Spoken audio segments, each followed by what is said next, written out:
You need to grab your trash and get back to economy where you belong." The flight attendant's voice cracked like a whip across the silent first-class cabin. Everyone stared. They saw a woman in a hoodie, head down, looking tired. They thought she was a fraud. They thought she was sneaking into a seat she couldn't afford. But what none of them knew, not the sneering passengers, and definitely not the flight attendant, was that the woman in the hoodie didn't just pay for the seat. She had signed the papers 3 hours ago to buy the entire airline, and the woman screaming at her. She was about to have the worst day of her entire life. The sliding glass doors of JFK Terminal 4 parted with a hiss, admitting a gust of freezing December wind and a woman who looked like she had just rolled out of a college dorm room. Naya, breathless, adjusted the strap of her battered canvas duffel bag. She wore oversized grey sweatpants, a black hoodie with a faded logo from a tech startup that no longer existed, and scuffed sneakers. Her hair was pulled back in a messy bun, and she wore zero makeup. To the untrained eye, she looked like a student flying standby on a budget ticket. To the trained eye, however, the details were there. The watch peeking out from her sleeve was a vintage Patek Philippe worth more than most mid-sized sedans. The battered bag was a limited edition prototype from a sustainable fashion line she had personally funded. But in the chaotic ecosystem of an international airport, nobody looked that closely, especially not at a black woman dressed for comfort. Naya checked her phone. Transaction complete. Aura Airlines acquisition finalized at 09:00 AM ES2.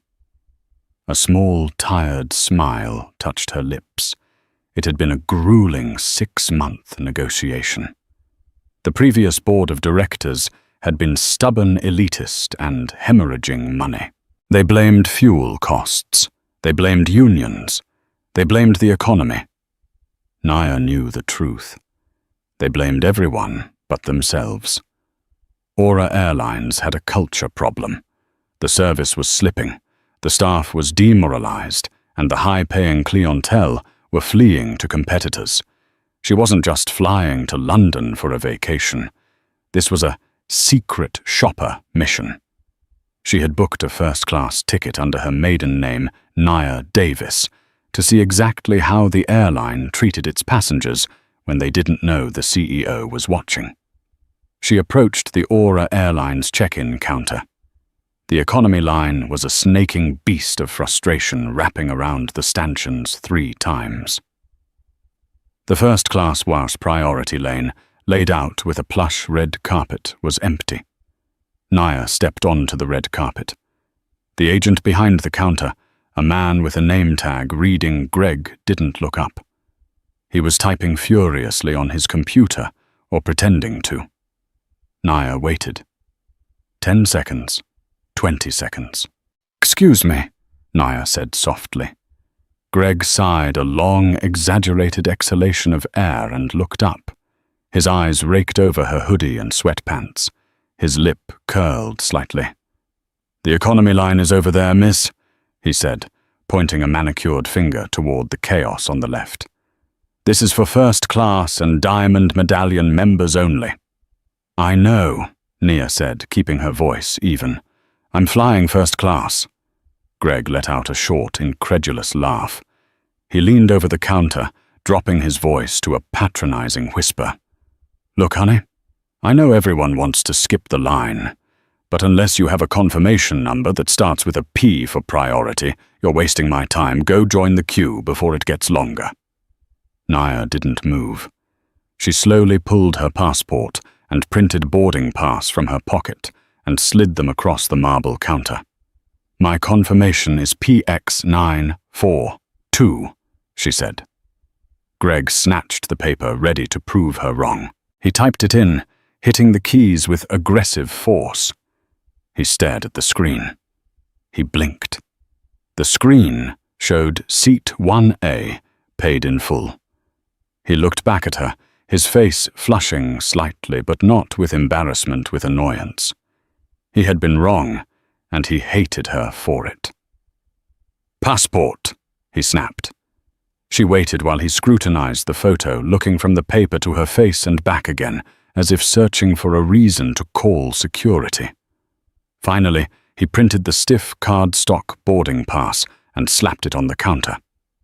"Gate B12, boarding in 40 minutes. Don't lose it. I'm not printing another one."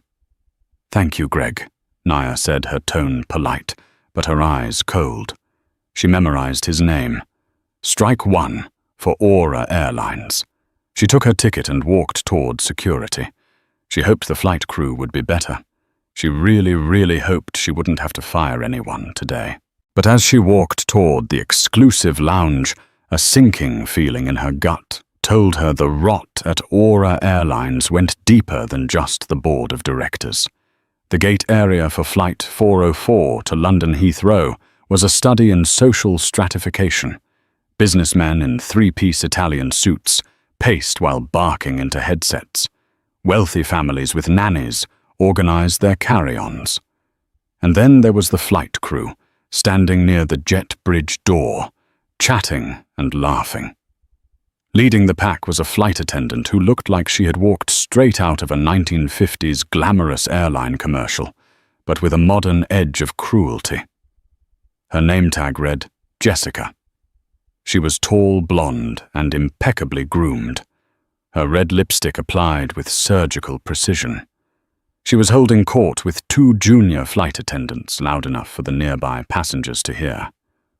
"I swear," Jessica was saying, rolling her eyes, "if I have to deal with one more upgrade beggar today, I'm going to scream. Last week I had this guy in 2B who asked for vegan champagne. I told him he was lucky we had water." The junior attendants giggled nervously. They seemed afraid of her. Nia sat a few rows back, observing.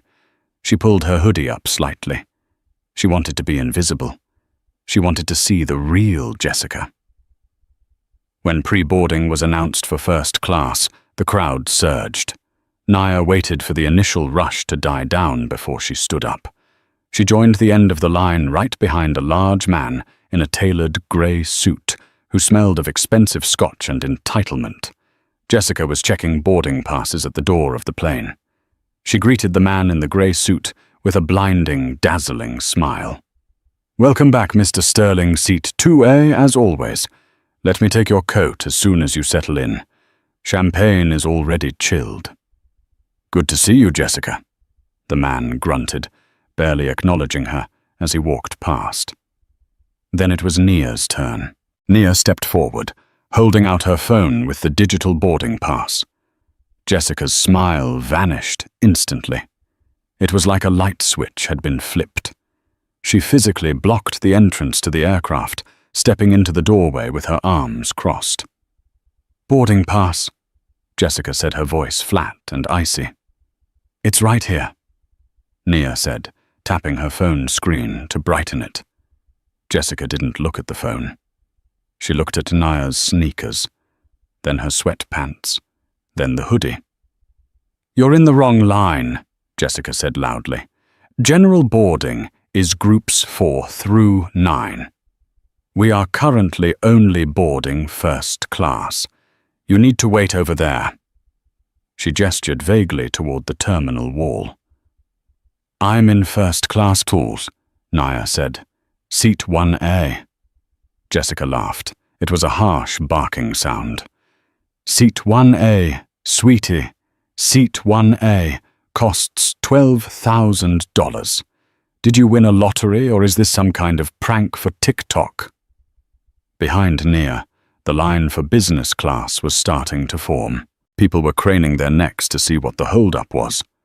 "There is a line forming," Nia said calmly. "Please scan my pass so I can board." Jessica snatched the phone from Nia's hand. She looked at the screen with a look of utter disgust, as if the phone itself was contaminated. She saw the name Nia Davis. She saw the seat 1A. She couldn't deny it, but she didn't have to like it. "This system glitches all the time," Jessica muttered, more to herself than Nia. She scanned the code. The machine beeped green. Jessica stared at the green light, furious. She handed the phone back to Nia, shoving it into her chest. "Don't get comfortable," Jessica hissed, leaning in, so only Nia could hear. "I check the manifest once we're in the air. If this is a stolen credit card or a system error, I will have the police waiting at Heathrow to drag you off. Do you understand me?" Nia took her phone, back, her expression unreadable. "I understand you perfectly, Jessica." She walked down the jet bridge. Her heart was pounding not from fear, but from a simmering, cold anger. She had purchased this airline to save it, to make it a beacon of hospitality. Instead, she had just walked into a nest of vipers. As she stepped onto the plane, turning left toward the sanctuary of first class, she knew one thing for certain: Jessica had no idea who she had just threatened, and the flight to London was going to be very, very long. The first-class cabin of the Boeing 777 was designed for luxury. There were only 8 suites each, with a lie-flat bed, a sliding privacy door, and a massive entertainment screen. Nia found seat 1A. It was the prime spot right at the front. She tossed her canvas bag into the overhead bin and sat down. The seat was incredibly comfortable, the leather soft and cool. She let out a breath she didn't know she was holding. She just wanted to sleep. The acquisition had meant 18-hour workdays for weeks. She reached for the noise-cancelling headphones provided in the console. "Excuse me." The voice came from the aisle. Nia looked up. Standing there was the man in the grey suit, Mr. Sterling. He was frowning at her, his face flushed red. Behind him, Jessica was hovering, looking smug. "Can I help you?" Nia asked. "You're in my seat," the man spat. "I always sit in 1A. I'm a Diamond Global member. There must be a mistake." Nia checked her boarding pass again. "It says 1A right here." Mr. Sterling turned to Jessica. "Jessica, handle this. I don't know how she got in here, but I want my seat. Put her in the back where there's space." Jessica stepped forward, a predator sensing blood. "Ma'am," she said, dropping the pretense of politeness entirely. "There has clearly been a double booking error. Mr. Sterling is our most frequent flyer. I'm going to need you to move to seat... Let's see." She pretended to check a tablet. "We have a seat open in 42E. It's a middle seat in economy, but it's the only one left. You'll have to take it." Nia didn't move. She kept her hands folded in her lap. "I paid for this seat. I selected this seat. I am not moving to economy." "Listen to me," Mr. Sterling shouted, causing heads to turn in the business-class cabin behind them. "I paid 15 grand for this flight. I'm not sitting in 1B across from some street thug in a hoodie. It ruins the ambiance." "The ambiance?" Nia raised an eyebrow. "Sir, I'm just trying to get to London, same as you.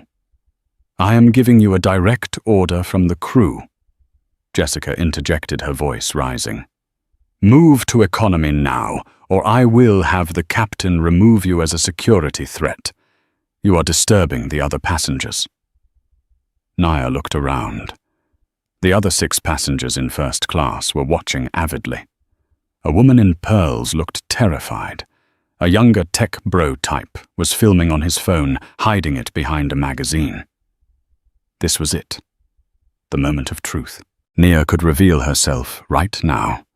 She could pull out her phone, show the digital deed, show the email from the board. But she wasn't ready. She needed to see how far this rot went. She needed to see if the pilot would support this madness. "I'm not moving," Nia said, her voice quiet, but ringing with steel. "If you want to remove me, you go get the captain. Let him tell me to my face that a paying customer is being kicked out because of her hoodie. Jessica's face turned purple. Fine. You want to play hardball? Stay there. Don't expect service. Don't expect food, and the second we land, airport security will be waiting. She turned to Mr. Sterling, her voice dripping with fake sympathy. Mr. Sterling, I am so sorry.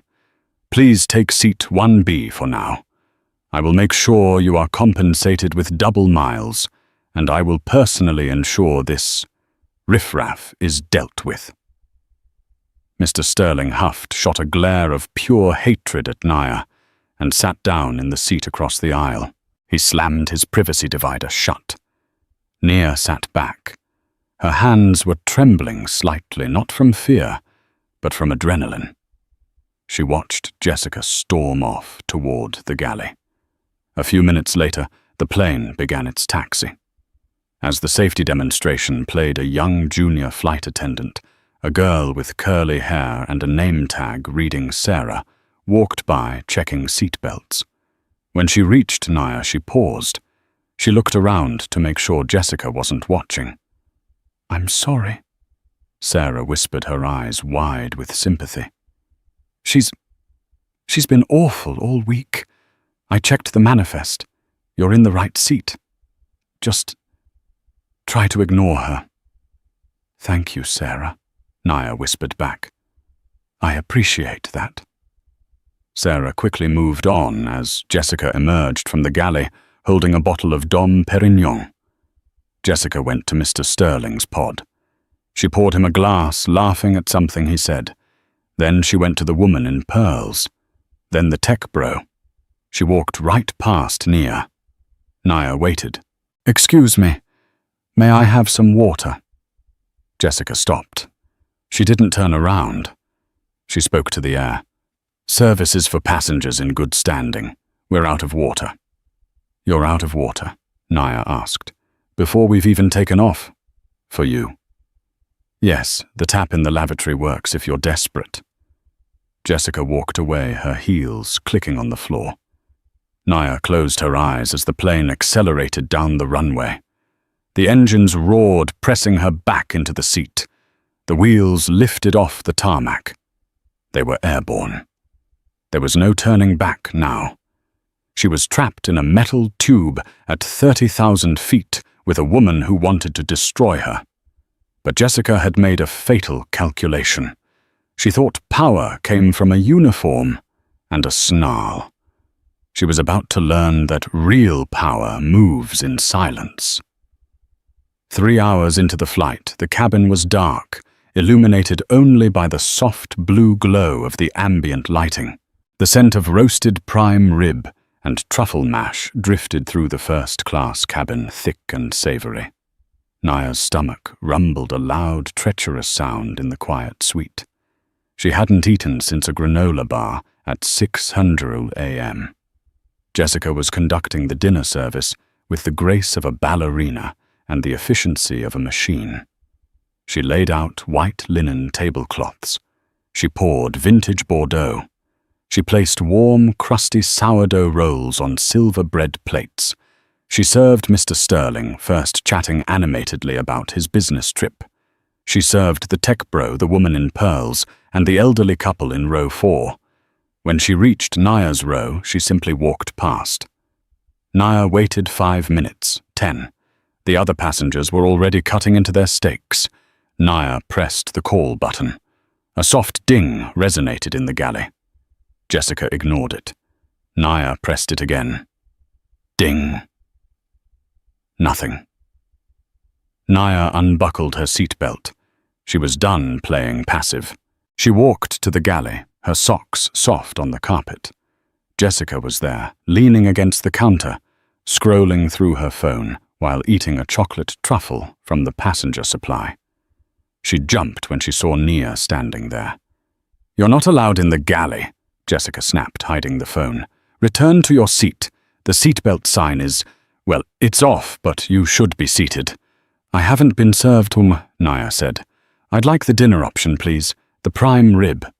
Jessica laughed, a dry, humorless sound. "We ran out," Bad luck. I told you meal preference is prioritized by status. You have no status. There are 8 seats in first class, Naya pointed out, gesturing to the ovens. There are 8 meals loaded. I counted the trays you pulled out. You have 1 left. Jessica's eyes narrowed. She stepped close to Nia, invading her personal space. The scent of her expensive perfume was overpowering. "Listen to me, you little scammer," Jessica whispered venomously. "That meal is crew entitlement now. I'm eating it. Because I work for a living, unlike you, who probably stole someone's miles or hacked a website to get here.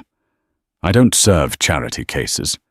Now get out of my face before I write you up for aggressive behavior." Naya didn't back down. "You are refusing to feed a paying passenger so you can eat the meal yourself. Is that Aura Airlines policy?" "I am Aura Airlines on this flight," Jessica hissed, "and I say you get nothing. Here." She reached into a trash bin, pulled out a half-empty bag of pretzels that had been discarded from the previous flight, and shoved it into Nia's chest. "Dinner is served. Now sit down." The commotion had drawn attention. Mr. Sterling had paused his movie. He pulled off his headphones. "Is she bothering you, Jessica?" He called out, his mouth full of potatoes. "She's demanding extra food, Mr. Sterling." Jessica lied smoothly, raising her voice so the cabin could hear. "She's upset that we don't have fried chicken on the menu." The racism was casual, sharp, and practiced. The cabin went deadly silent. Naya felt a cold rage settle in her chest, heavier than the hunger. She looked at Jessica. She looked at Mr. Sterling, who was snickering. "Fried chicken," Nia repeated slowly. "Or whatever it is you people eat," Jessica said, waving a hand dismissively. "Just go sit down. You're embarrassing yourself." "I'm not the one who should be embarrassed," Nia said. She dropped the bag of pretzels on the floor. "I'd like to speak to the captain." Jessica's face went rigid. "The captain is flying the plane. The aircraft is on autopilot at 36,000 feet over the Atlantic," Nia said. "The first officer can monitor the instruments. Get the captain, now." "No," Jessica said. "I am the purser. I am the highest authority in this cabin, and I am ordering you to sit down. And Naya said, her voice rising just enough to carry power without screaming. "I'm telling you that you have made a grave mistake." "That's it." Jessica grabbed the interphone handset. "Captain, we have a level 2 disturbance in the forward galley. Passenger in 1A is becoming aggressive and refusing crew instructions. I need assistance." She hung up and smirked at Naya. "You wanted the captain. You got him. I hope you like handcuffs." 2 minutes later, the cockpit door clicked open. Captain Miller stepped out. He was a silver-haired man with the weary look of someone who just wanted to retire. He adjusted his hat, looking from Jessica to Naya. "What is going on here?" Miller asked, his voice gruff. "Captain." Jessica started immediately, putting on a fake tremble in her voice. "This passenger has been abusive since boarding. She demanded alcohol we couldn't serve. She tried to steal food from the galley, and when I told her to return to her seat, she threatened me. She said she was going to make me pay." Miller turned his gaze to Naya. He saw the hoodie. He saw the sweatpants. He saw a young black woman standing in his first-class galley. His bias engaged instantly. He didn't ask for her side of the story. "Ma'am," Miller said sternly, "federal law prohibits interfering with flight crew duties. If you don't sit down and stay quiet for the remainder of this flight, I will divert to Gander, Newfoundland. We will dump fuel, we will land, and the RCMP will take you into custody. You will be billed for the fuel and the delay." "Do you understand, Captain?" Naya said, her voice calm. "I haven't threatened anyone. I was denied a meal I paid for. Your purser made a racial slur and refused service. I am asking for you to do your job and mediate." "I trust my crew," Miller snapped. "Jessica has been with us for 10 years. You are the disruption. This is your last warning. One more word and we divert." "He's right." "Mr." Sterling shouted from his seat. "Lock her up, Captain. She's ruining the flight." Naya looked at Captain Miller. "You're making a mistake, Captain. I suggest you check the passenger manifest one more time. Look at the notes section." "I don't need to check anything," Miller said. "Sit down. Now." Naya nodded slowly. "Okay." She turned and walked back to seat 1A. She sat down. Jessica beamed. She had won. She shot a thumbs up to Mr. Sterling. The captain, satisfied that his authority had crushed the rebellion, returned to the cockpit. Naya pulled out her phone. Usually there is no signal over the ocean, but Aura Airlines First Class had satellite Wi-Fi. It was slow, it was expensive, but it worked. Naya connected. She opened her secure email app. She composed a message. To Board of Directors, Chief of Operations Global. HR Director. From Naya Davis, CEO, owner. Subject, urgent termination of staff. Flight 404. I am currently on board Flight 404 to LHR. I have been racially profiled, denied food, and threatened with arrest by Purser Jessica H. and Captain Miller. The culture of this airline is worse than the reports suggested. Initiate Protocol 0 immediately. I want the ground team ready at Heathrow. I want the papers drawn up before wheels touch the ground. Also override the cockpit printer. Send the following message to Captain Miller immediately. She hit send. 10 minutes passed. The cabin was silent. Jessica was in the galley, eating the prime rib meant for Nia, laughing with the junior attendant, Sarah. Sarah looked uncomfortable, but didn't dare speak up. Suddenly, the intercom dinged. But it wasn't a normal ding. It was the specific 3-tone chime that meant a message from headquarters. Inside the cockpit, Captain Miller frowned. The thermal printer between the seats began to whir. A long strip of paper spooled out. "Weather update," the co-pilot asked. Miller tore the paper off. He read it. His face went from flushed to pale white in the span of 3 seconds. His hands started to shake. "What is it all?" the co-pilot asked. Miller couldn't speak. He handed the paper to the co-pilot. The message read, "Priority alert, company owner on board. ID NIA Davis. Seat 1A. Status VVIP. Instruction, do not engage. Do not aggravate. Comply with all requests. Police escort requested at gate by CEO." The co-pilot looked back at the cabin door. Naya Davis, the venture capitalist who just bought the controlling stake this morning. She's in 1A. Miller felt like he was going to throw up. He remembered threatening to divert the plane. He remembered the hoodie. He remembered Jessica's lies. "Oh my God," Miller whispered. "We threatened the owner." He grabbed the interphone. He had to warn Jessica. He had to fix this. "Jessica, come to the cockpit," he whispered harshly. Jessica pranced to the cockpit, expecting praise. She slipped inside. "Did she act up again?" Jessica asked. "I can get the zip ties." Miller shoved the paper into her face. "Read this, you idiot! Read this!" Jessica read the paper. Her eyes widened. The blood drained from her face, leaving her red lipstick stark against her pale skin. "Owner," she squeaked. That's impossible. She looks like a hobo." "She's a billionaire, Jessica," Miller hissed. "And you just told the entire cabin. She eats fried chicken and refused to feed her. What do we do? Jessica asked, panic setting in. Can we be nice now? Apologize? It's too late for that, Miller said, putting his head in his hands. She requested police at the gate. Maybe they are for her, Jessica said hopefully. Maybe she is an imposter. Headquarters confirmed it, Miller yelled. Get out of here. Give her whatever she wants. Pray she doesn't fire us mid-air. Jessica stumbled out of the cockpit. She looked at seat 1A.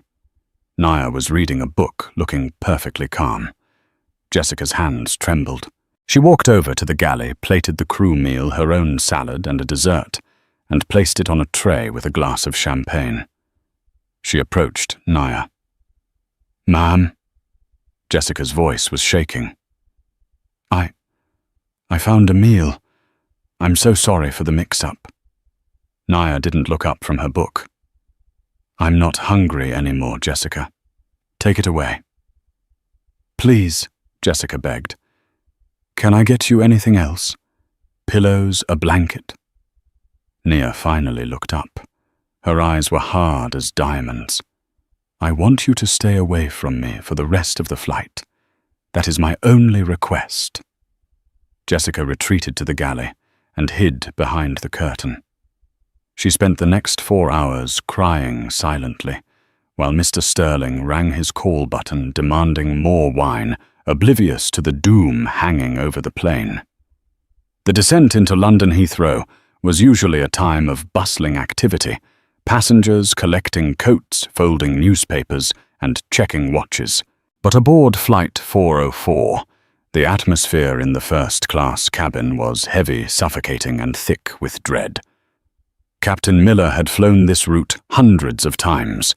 He could land a Boeing 777 in a crosswind with his eyes closed. But today, his hands were slick with sweat as he gripped the yoke. Every time he looked at the central console, the printed message from headquarters seemed to stare back at him like a death sentence. Owner on board. Do not engage. In the cabin, Jessica was a ghost. She had spent the last 4 hours hiding in the galley, staring at the coffee maker, her hands trembling uncontrollably. She had replayed the interaction in her mind 1,000 times, the sneer, the refusal of water, the fried chicken comment. Each memory felt like a nail in her coffin.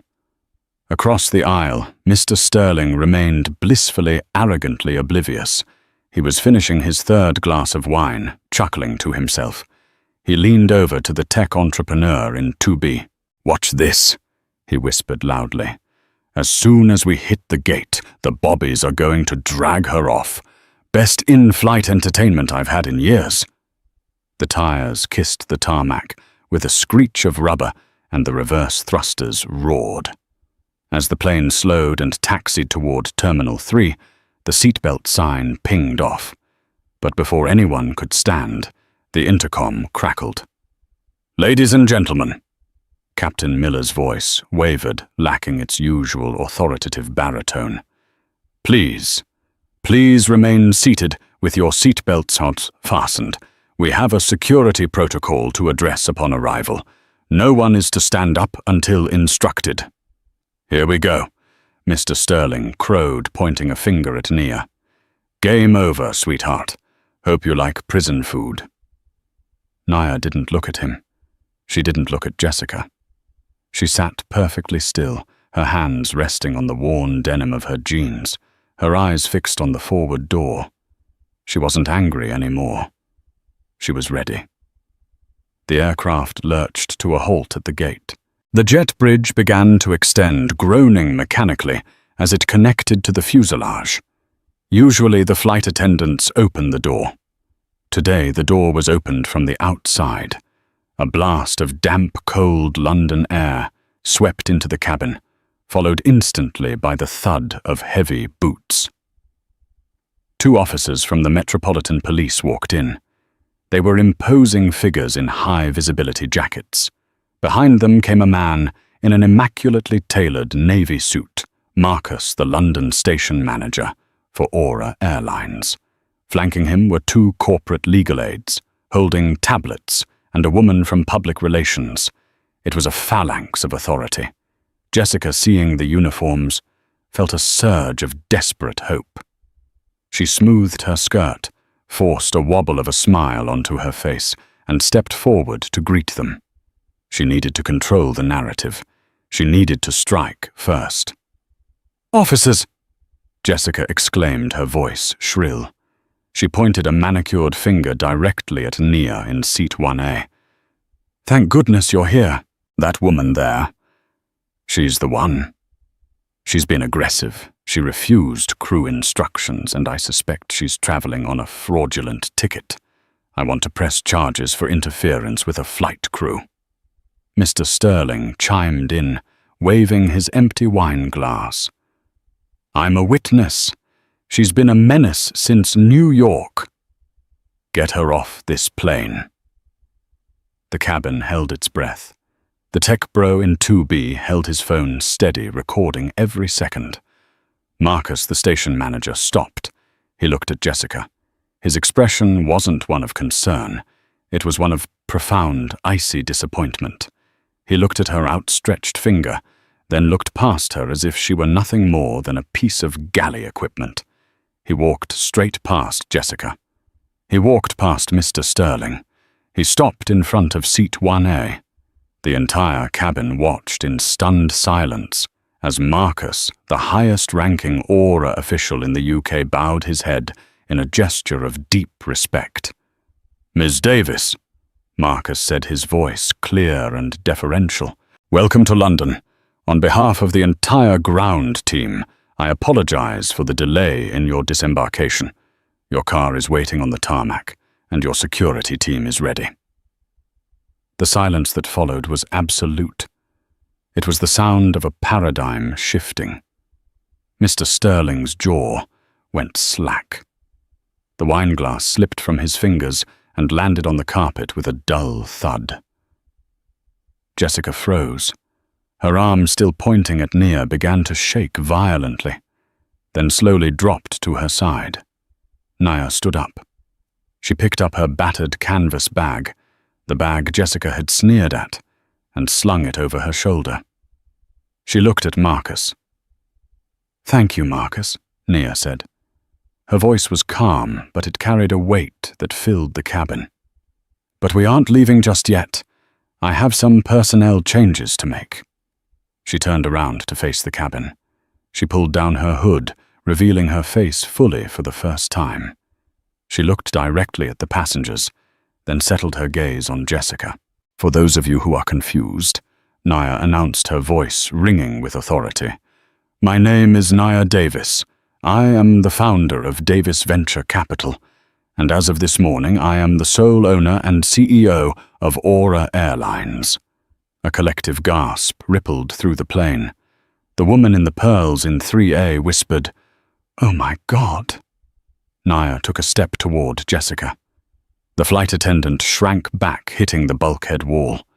There was nowhere left to run. "You," Nia said. It wasn't a shout.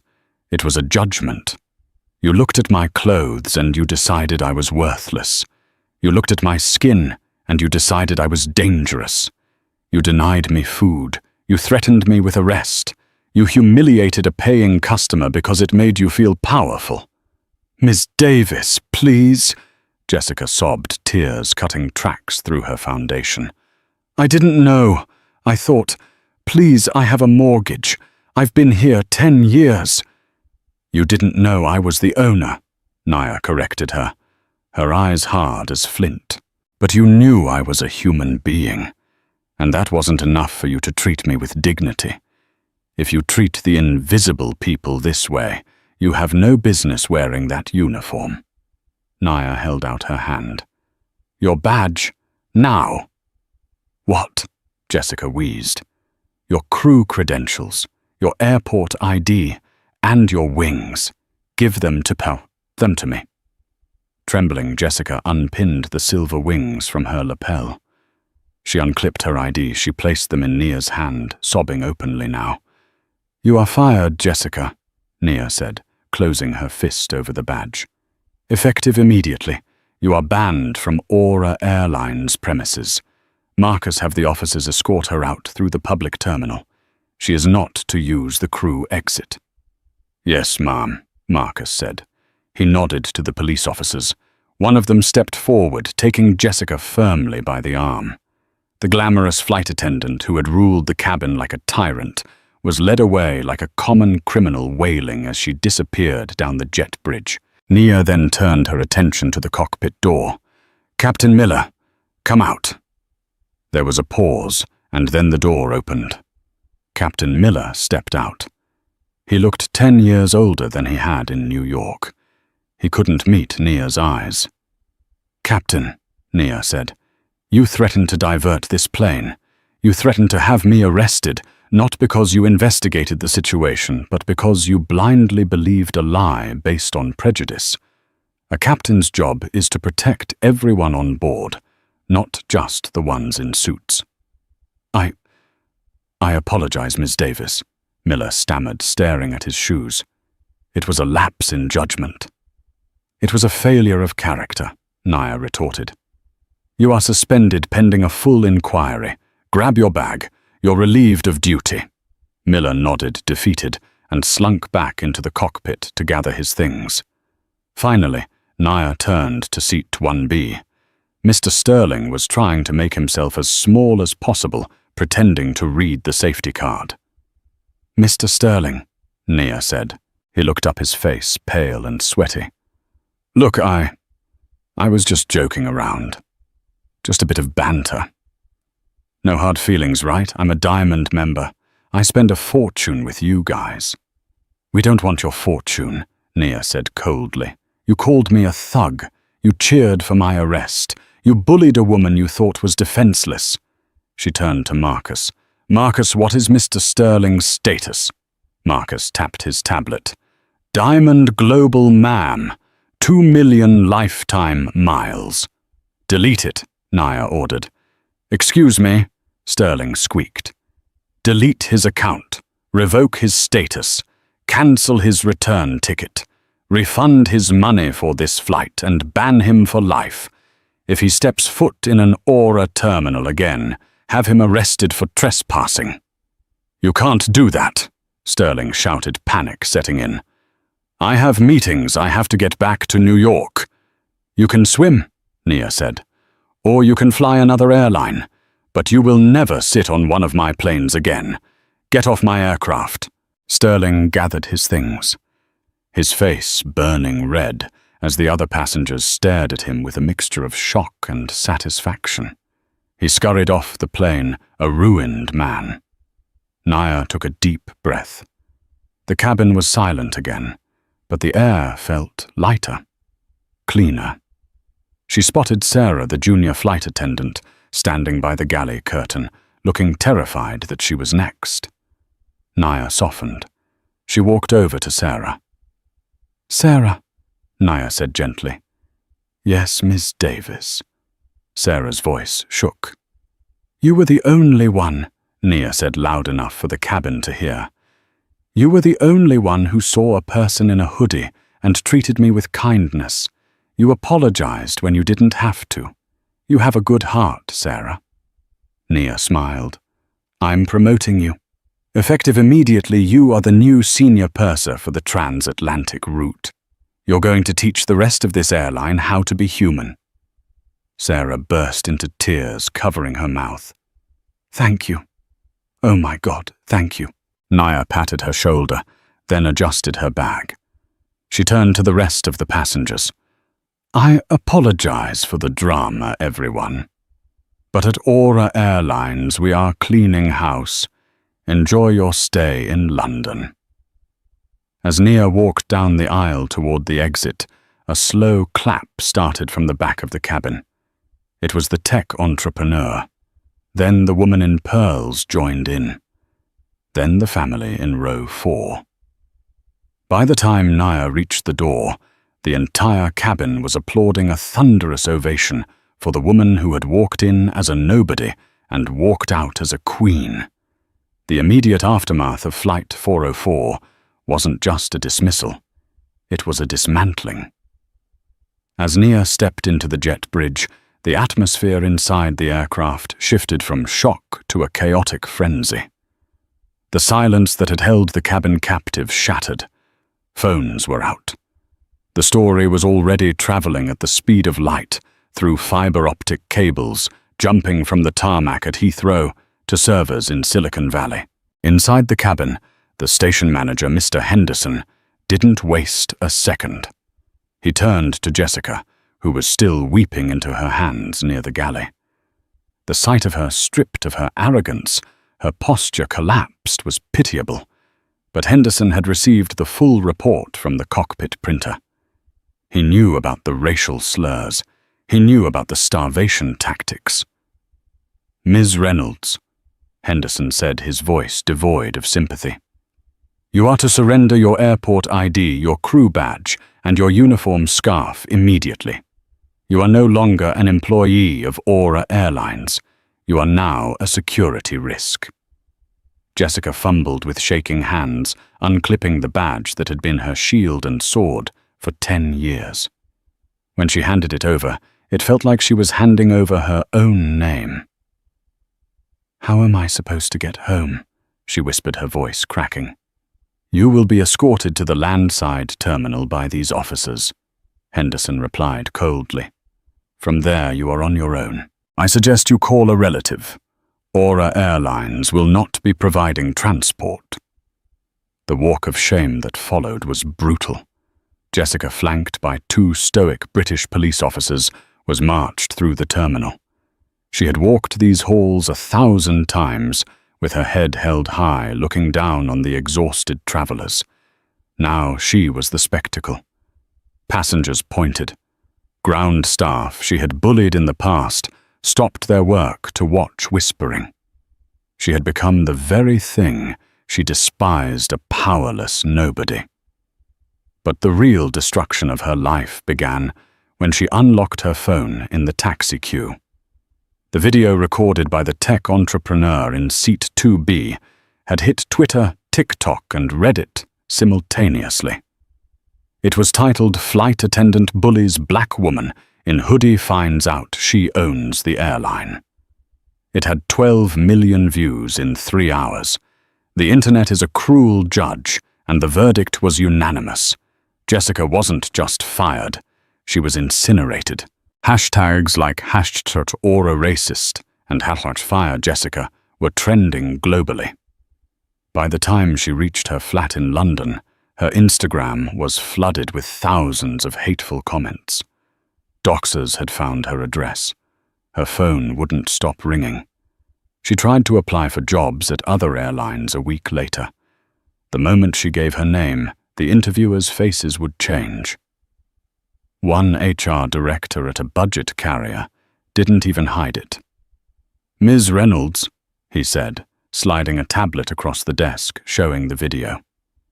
"You are the face of bad customer service. We wouldn't hire you to clean the lavatories, let alone serve passengers. You are unhireable." Jessica ended up moving back to her hometown in rural Ohio, working the night shift at a warehouse where she packed boxes in silence, far away from the glamour of first class, forever haunted by the mistake of judging a book by its cover. The karma that hit Mr. Sterling was even more swift and financial. Sterling was a man who defined himself by his status. He believed his diamond medallion card gave him immunity. He was wrong. When he arrived at immigration, his company phone buzzed. It was his managing partner. "Sterling, have you seen the news?" the partner screamed. "I'm just landing," Sterling stammered. "There was a mix-up on the plane. A mix-up. You're on CNN, you idiot. You're standing there, cheering on a racist abuse of power against Nia Davis." "Do you know who Nia Davis is? Her venture capital firm is our biggest liquidity provider." I didn't know." Sterling sweat profuse. "You're fired, Sterling. Don't come to the office. Legal is drafting the separation agreement for gross reputational damage. And good luck finding another firm in the city. You're poison." Sterling stood in the baggage claim, watching his bespoke luggage circle endlessly on the carousel. In the span of 6 hours, he had lost his job, his reputation, and his status. He was banned from this airline, sued by his own firm for breach of conduct, and his wife, seeing the video of him sneering at a woman filed for divorce 2 months later. He had paid $15,000 for a seat only to lose everything he owned. Then there was Captain Miller. He wasn't fired publicly. That wasn't Nia's style for a pilot with 30 years of experience. Instead, she let the bureaucracy grind him down. The internal inquiry found that he had violated federal aviation regulations by threatening a passenger without cause. He was stripped of his rank, demoted to first officer, and placed on the reserve roster for regional cargo flights. The man who once flew 707s to Tokyo and Paris was now flying mail crates on old turboprops to Buffalo and Detroit at 300 a.m. He spent his final years in the cockpit alone, staring into the dark, reflecting on the moment he chose to believe a lie instead of checking the facts. While the antagonists crumbled, Aura Airlines rose from the ashes. Nia Davis didn't just purge the company, she reinvented it. The Flight 404 incident became the foundation of a new corporate philosophy. Sarah, the young flight attendant who had shown kindness, was not just promoted to senior purser. Nia appointed her as the director of guest experience. Sarah's job was to rewrite the training manual. She replaced the old rigid protocols with a system based on empathy and observation. 6 months later, the stock price of Aura Airlines had tripled. They were voted world's most improved airline by Skytrax. One rainy Tuesday in November, Nia returned to JFK. She wasn't traveling for business this time. She was there to unveil the new mural in the terminal. She wore jeans and a sweater. No hoodie this time, but still casual. She walked up to the gate where it had all happened. The culture shift was palpable. The gate agents were smiling, actually looking passengers in the eye. The frantic, nervous energy was gone, replaced by a calm efficiency. Nia watched as a young black teenager dressed in baggy clothes and holding a skateboard approached the first-class boarding lane. He looked hesitant, expecting to be stopped. The gate agent, a new hire trained under Sarah's program, didn't blink. She didn't look at his clothes. She looked at his ticket. "Welcome aboard, sir," she said with a genuine smile. "Enjoy the flight." The teenager smiled back, his shoulders relaxing. He walked down the jet bridge, treated with the dignity he deserved. Nia watched him go, a lump forming in her throat. She had bought the airline to make a point, but she had stayed to make a difference. She had proven that the most expensive asset an airline could have wasn't the planes or the champagne or the lie-flat seats. It was the humanity of its people.